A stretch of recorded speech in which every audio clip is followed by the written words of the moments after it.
I'm Shari Migrant and not a journalist person.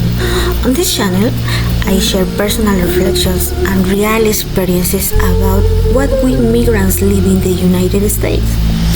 Today we will talk about something that is moving the economy and the lives of millions.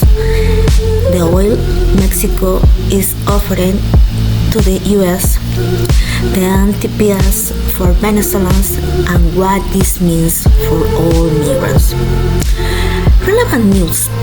Pemex increased crude export to the US by 33.47%, while Trump considered tariffs on Mexican and Canadian oil. This could affect bilateral trade and in the USMCA. Trump proposed renaming the Gulf of Mexico to Gulf of America and seeks controls over international oil zones, creating diplomatic tension. Claudia Sheinbaum defends energy sovereignty and demands respect for Mexican migrants.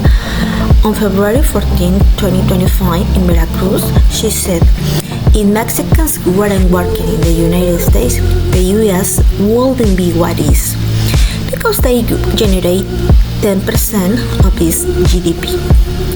The Supreme Court authorized Trump to revoke TPS. Over 300,000 Venezuelans will lose protection on November 7, 2025.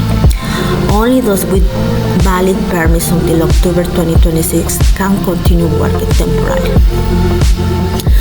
Well, let's go to the real story. I always tell one of many.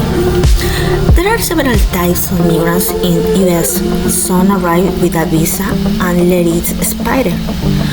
Others pay coyotes of people bad and suffer hardships and abuse. There are also migrants who fled the law and continue harming society, even joining gangs. But there are also migrants who have overcome challenges. They learn English, study high school, university degrees, or are in the process. President Donald Trump, look at these people who study and strive. They won't tell you with words, but with documents that prove their education. If you, President Donald Trump, grant work permits and citizenships to those who show preparation, they will be added value to this country. They will be added value to this country. Employment agencies are often racist and selective. If they like you, give you a job. If not, they put you on a wait list. It's time to demand a fair system that values real effort, not just appearance. Migrants who study and work are the force that sustains the economy. Give us the opportunity. Please, President Donald Trump. If you like this analysis, give it a like and subscribe. Tomorrow we will talk about how migration policies affect all of Latino America. Don't miss it.